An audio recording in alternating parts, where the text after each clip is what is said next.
O que é importante numa entrevista de emprego? É difícil até dizer o que é importante, porque tudo é importante.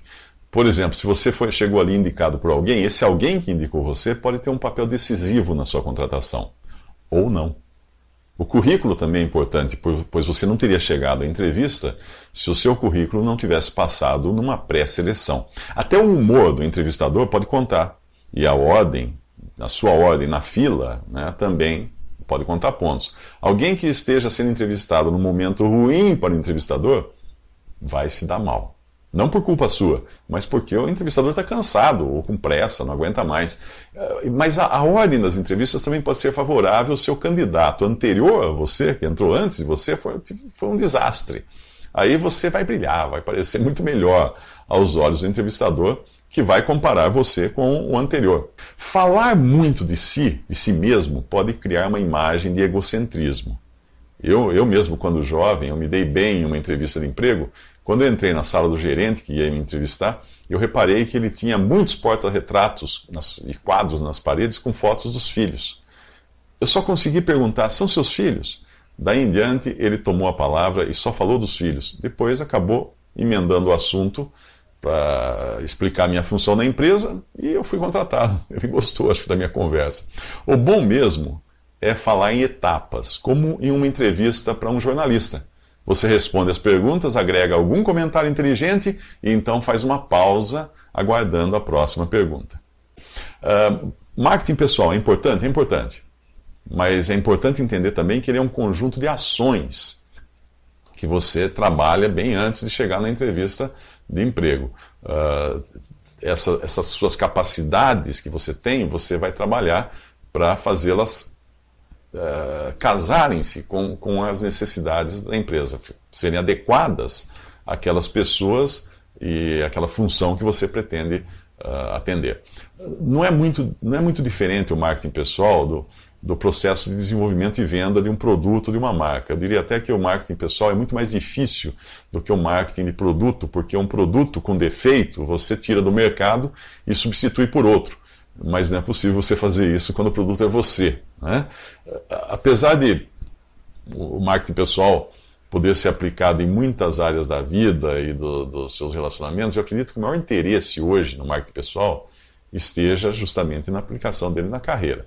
Numa época quando a informação virou commodity, os cursos são abundantes, o profissional precisa desenvolver um diferencial próprio, que vá além daquilo que o diploma possa oferecer.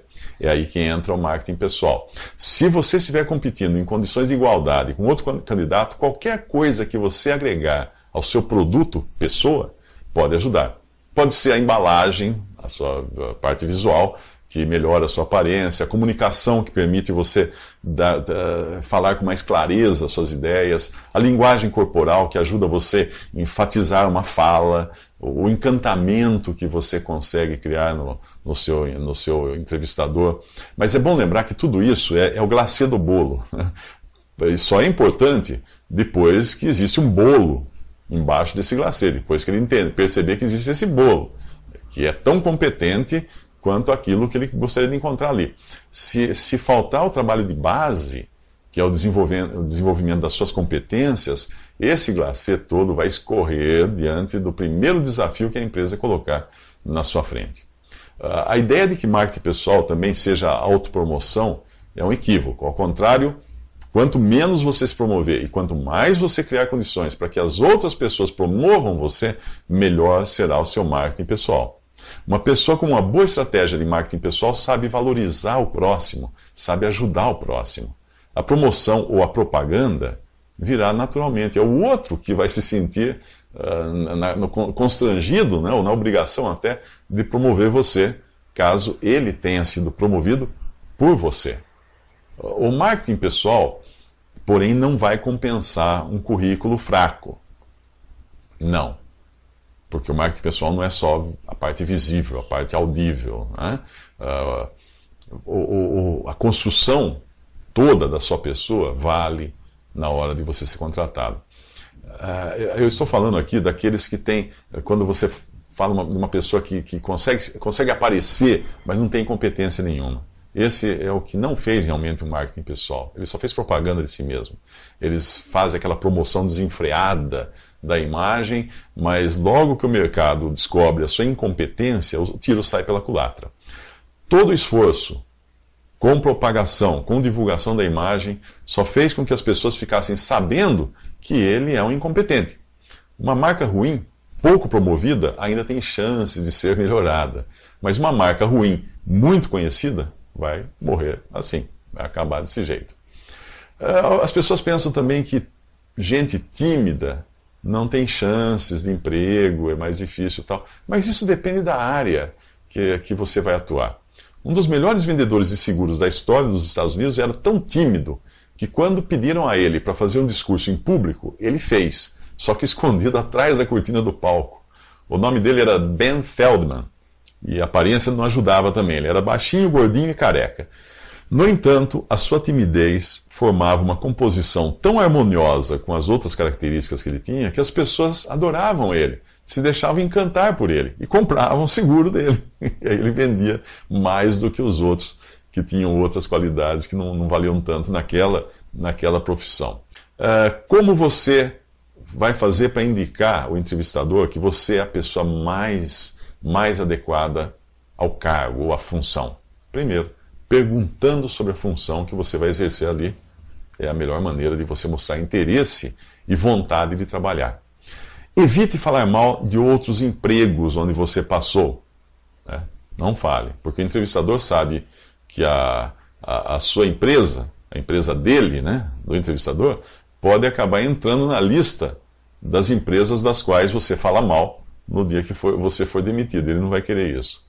Quem vai para uma entrevista precisa antes fazer a lição de casa, precisa conhecer o máximo que puder sobre a empresa para poder conversar o mais próximo possível da realidade da função que pretende ali naquela empresa. É péssimo entrevistar uma pessoa, quando você está do outro lado da mesa como entrevistador, é péssimo entrevistar um candidato que não faz nem ideia do que a empresa faz e de qual será a contribuição que ele vai trazer para o negócio. Mas é igualmente péssimo entrevistar alguém que já chega à entrevista dando palpite de como as coisas devem ser. Antes de assumir um posto, ninguém tem uma visão clara dos desafios que existem ali. Portanto, nada de palpites na entrevista. Outro ponto importante, a empresa que contrata tem por objetivo gerar lucro, não servir de escola para o candidato. Dizer que pretende trabalhar ali para aprender vai causar uma impressão ruim. Com a rotatividade que existe hoje no mercado, nenhuma empresa vai investir em um profissional que só tem o objetivo de aprender. É preciso afinar o discurso para mostrar que você pretende aprender sim, mas para gerar ganho para a empresa. A linguagem corporal é outro ponto importante. Para o entrevistador bem treinado, o seu corpo vai revelar um monte de coisa. Um dia um aluno veio me contar o que pretendia dizer numa entrevista de emprego quando perguntassem da sua experiência prévia. Como ele não tinha nenhuma experiência prévia, ele disse, contando para mim, falou de algumas experiências fictícias, para saber o que eu achava dessas experiências e se isso ia convencer o entrevistador. Imagine a cena. Só de contar para mim a mentira que ele planejava contar para o entrevistador, o meu aluno ficou vermelho que nem uma pimenta. De que cor você acha que ele ia ficar na hora da entrevista, com todo o estresse e contando aquelas mentiras para o entrevistador? Ia ficar roxo. Quando a questão é o sexo, entrevista com homem ou entrevista com mulher, os resultados também podem ser diferentes na hora da entrevista. As mulheres têm algumas armas secretas, como a intuição, o charme. Os homens já são menos intuitivos, não conseguem causar o mesmo impacto que as mulheres. Mas dependendo da função, a cultura e da tradição da empresa, o sexo pode pesar na balança. Já que existem funções que são mais adequadas a um gênero e outras a outro gênero. A mulher que é entrevistada, ela deve ter o bom senso no uso das suas armas, pois o efeito que causa no entrevistador é bem diferente daquele causado em uma entrevistadora.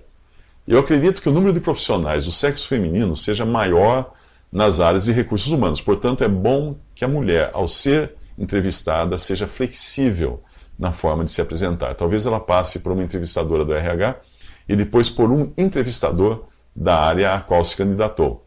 E a impressão que ela precisa causar em cada um deles é ligeiramente diferente.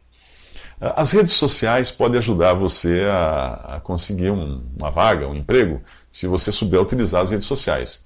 Não para falar de si mesmo, mas para ajudar as pessoas com as quais você gera um contato ali. As redes são um filão de ouro para quem deseja realmente deixar uma marca forte na mente das pessoas. Fique atento, portanto, para indicar empregos e indicar soluções para os seus contatos. Porque isso vai valer ouro na hora que você precisar de um emprego ou precisar de uma solução em alguma área. E essas pessoas vão ajudar você. Mas é importante ter cuidado. Muita gente fica conhecida nas redes sociais por seu espírito crítico e ferino, ou por sua excentricidade. Isso pode até valer pontos na hora de ter suas ideias multiplicadas, né? Criar capilaridade. Mas pode fechar portas na hora de conseguir oportunidades de emprego. Ninguém gosta de trabalhar com gente crítica ao extremo ou excêntrica ao extremo. Pode ser até divertido conhecê-las numa rede social, mas você talvez não queira tê-la na mesa ao lado. Portanto, o melhor mesmo é trabalhar muito bem a sua persona antes de sair em campo e primeiro, antes de sair, desenvolver, refinar suas competências, trabalhar sua imagem, trabalhar sua comunicação, saber gerar bons contatos nas redes sociais e principalmente criar devedores, pessoas que se sintam gratificadas por aquilo que você fez por elas e queiram retribuir. Eu nem preciso falar aqui das coisas como caráter, valores, atitude, porque isso são coisas obrigatórias em qualquer carreira. Quem não tem caráter, quem não tem valor, quem não tem atitude, não vai encontrar lugar no mercado.